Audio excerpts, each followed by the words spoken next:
Hi viewers, இந்த வீடியோவில் முதுகலை பட்டதாரி ஆசிரியருக்கான அதாவது டிஆர்பி எக்ஸாம் ப்ரிப்பேர் பண்ணுற முதுகலை பட்டதாரி ஆசிரியருக்கான ஒரு தகவல். டிஎன் செட்டு வந்து கண்டிப்பாக நீங்கள் அப்ளை பண்ணியிருப்பீங்க எல்லாரும். ஸோ அவங்களுக்கான ஒரு தகவல் மிக முக்கியமாக பார்த்தீங்கன்னா முதுகலை பட்டதாரி ஆசிரியர்கள் வந்து கண்டிப்பாக வந்து இந்த டிஎன் செட் எக்ஸாம் வந்து அப்ளை பண்ணியிருப்பாங்க. டேட் எக்ஸ்டெண்ட் பண்ணதுக்கப்புறம் இப்போ வந்து இந்த டிஎன் செட்டு வந்து டேட் வந்து அவங்க தள்ளி வச்சுருக்காங்க. ஸோ இந்த ரிவைஸ்ட் டேட் வந்து எப்போ வந்து அவங்களுக்கு ஷெட்யூல் பண்ண போகிறாங்க அப்படின்னா, ஸோ இந்த இன்பிட்வீனில் வந்து பார்த்தீங்க அப்படின்னா இப்போ இந்த டைமில் வச்சுருந்தாங்க அப்படின்னா ப்ராப்ளம் இல்லை, முடிஞ்சிருக்கும். ஸோ இதுக்கப்புறம் பார்த்தீங்க அப்படின்னா யூஜிசி நெட் எக்ஸாம் இருக்குது, அதே மாதிரி யூஜி சிஎஸ்சிஆர் நெட் எக்ஸாம் இருக்குது, சரிங்களா? ஸோ இந்த 2 எக்ஸாம் வந்து பார்த்தீங்க அப்படின்னா நம்மளுக்கு ஷெட்யூல் பண்ணி அவங்க டைம் டேபிளே போட்டாங்க. ஸோ இதை தொடர்ந்து தான் வந்து பார்த்தீங்க அப்படின்னா இந்த டிஎன் செட்டு இருக்க வாய்ப்பு இருக்குது. இந்த 2 days வந்து ஏதாவது இன்பிட்வீனில் வந்து ஏதாவது ஷெட்யூல் பண்ணால் மட்டும்தான் வந்து, ஏன்னா யூஜிசி நெட் எக்ஸாம் பார்த்தீங்க அப்படின்னா யூஜி சிஎஸ்சிஆர் நெட் எக்ஸாம் வந்து உங்களுக்கு கம்ப்யூட்டர் பேஸ்டான எக்ஸாமாக இருக்கும். யூஜிசி நெட் எக்ஸாம் பார்த்தீங்க அப்படின்னா சிபிடி மாடல் இல்லாமல் ஓஎம்ஆர் மாடல் அப்படின்ற கட்ட இருந்துச்சு அப்படின்னா நம்மளுக்கு ஒன்றும் ப்ராப்ளம் இல்லை. இப்போ எல்லாமே வந்து பார்த்தீங்க அப்படின்னா உங்களுக்கு கம்ப்ளீட்டாக வந்து சிஸ்டம் பேஸ்டு எக்ஸாம்னால சிபிடி எக்ஸாம் கம்ப்யூட்டர் பேஸ்டான எக்ஸாம் அப்படின்னால பார்த்தீங்கன்னா ஏன்னா எல்லா காலேஜ்லேயும் பார்த்தீங்கன்னா இந்த சிஸ்டம் வந்து நம்மளுக்கு கரெக்டாக இருந்தால் மட்டும் தான் அவங்க ஷெட்யூல் அரேஞ்ச் பண்ணுவாங்க, அதர்வைஸ் வந்து கண்டிப்பாக அதை அரேஞ்ச் பண்ண முடியாது. ஸோ இப்போ உங்களுக்கு இந்த எக்ஸாம் 2 எக்ஸாம் இன்பிட்வீன் இருக்கா, இதுக்கப்புறம் தான் வந்து பார்த்தீங்கன்னா அதுக்கான ஒரு அரேஞ்ச்மெண்ட் வரும். பார்த்தீங்கன்னா 27, 28, 28க்கு அப்புறம் தான் வந்து பார்த்தீங்க அப்படின்னா உங்களுக்கு ஸோ இதற்கான ஒரு தகவல் நம்மளுக்கு இருக்கும்னு நினைக்கிறேன். ஏன்னா இந்த இன்பிட்வீனில் வந்து பார்த்தீங்க அப்படின்னா 2 எக்ஸாம் வந்து ஷெட்யூல் போட்டிருக்காங்க. ஸோ இப்போ இந்த 2 எக்ஸாம் கம்ப்ளீட் ஆனதுக்கு அப்புறம் அந்த எக்ஸாம் இருக்க வாய்ப்பு இருக்கு.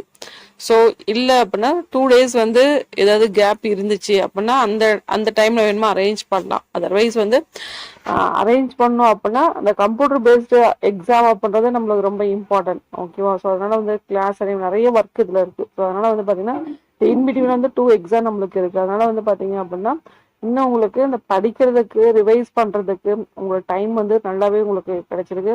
இப்போ நெக்ஸ்ட் வீக் வந்து ஷெட்யூல் பண்ணுவாங்களா, இல்லை அதுக்கு அடுத்த வாரம் ஷெட்யூல் பண்ணுவாங்களா அப்படின்ற மாதிரி இல்லாம இந்த 2 எக்ஸாம் இன்பிட்வீன் இருக்கலாம். கண்டிப்பா இதை முடிஞ்சதுக்கு அப்புறம் தான் கண்டிப்பா ஷெட்யூல் பண்ணுவாங்க.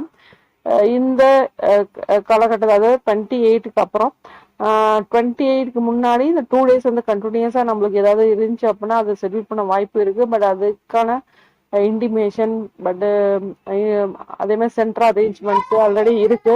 ஸோ சென்ட்ரல் அரேஞ்ச்மெண்ட் இருந்தாலும் ஒரு சில இதெல்லாம் வந்து நம்ம கரெக்டா பார்த்தாதான் இது கரெக்டா வந்து ஒர்க் ஆகும். ஸோ அதனால வந்து பாத்தீங்கன்னா முதுகலை பட்டதாரி ஆசிரியருக்கு நீங்க கம்ப்ளீட்டா அதை வந்து ரிவைஸ் பண்றதுக்கு வந்து பாத்தீங்கன்னா ரொம்ப ஒரு உதவியா இருக்கும். அது இல்லாம முதுகலை பட்டதாரி ஆசிரியர் இல்லாத மற்ற கேண்டிடேட்ஸ்க்கும் வந்து பாத்தீங்க அப்படின்னா இந்த டிஎன் செட்டுக்கு ப்ரிப்பேர் பண்றவங்க கண்டிப்பா வந்து ரிவைஸ் பண்றதுக்கோ இல்லை திருப்பி வந்து ஏதாவது ஒரு புதுசா ஒரு சாப்டர் வந்து படிக்கிறதுக்கோ ரொம்ப வந்து உங்களுக்கு உதவியா இருக்கும், சரிங்களா? ஸோ அதனால வந்து பாத்தீங்க அப்படின்னா இந்த டிஎன் செட்டு அப்படின்றது பாத்தீங்க அப்படின்னா நம்மளுக்கு அசிஸ்டன்ட் ப்ரொஃபஸருக்கான அந்த 4000 வேக்கண்ட் இருக்கு. ஏன்னா அதுக்கு எல்லாமே நம்ம வந்து அப்ளை பண்ணியிருக்கோம். ஸோ அதனால வந்து பாத்தீங்க அப்படின்னா கண்டிப்பா வந்து நம்ம இதை கம்ப்ளீட் இந்த எக்ஸாம் கிளியர் பண்ணா மட்டும்தான் ஸோ அந்த எக்ஸாம் வந்து அட்டன் பண்ண கிட்டத்தட்ட வந்து பாத்தீங்கன்னா 1,00,000 பேர் கிட்ட வந்து 99,000 பேர் வந்து இப்போ இந்த எக்ஸாம் அப்ளை பண்ணியிருக்காங்க அப்படின்றது பல்கலைக்கழகத்திலே வந்து சொன்ன ஒரு தகவல், சரிங்களா? ஸோ இப்போ இதுல வந்து எவ்வளவு பேர் வந்து பாஸ் பண்றாங்க, ஸோ இவங்க எல்லாம் எப்படி வந்து அந்த அசிஸ்டன்ட் ப்ரொபோசருக்கான ஒரு எக்ஸாம் வந்து அவங்க அட்டன் பண்ண போறாங்க அப்படின்றது பார்க்கறது ரொம்ப ஒரு இதாக தான். ஸோ அதனால தொடர்ந்து வந்து ப்ரிப்பரேஷன் அப்படின்றது ரொம்ப இம்பார்ட்டன்ட். ஸோ அதனால ப்ரிப்பரேஷன் வந்து நம்மளுக்கு டைம் இருக்கு. ஸோ அதனால வந்து டைமை வந்து யூட்டிலைஸ் பண்ணிக்கிங்க, ஓகேவா? ஸோ இந்த தகவல் இந்த வைக்கும். நன்றி, வணக்கம், தேங்க்யூ.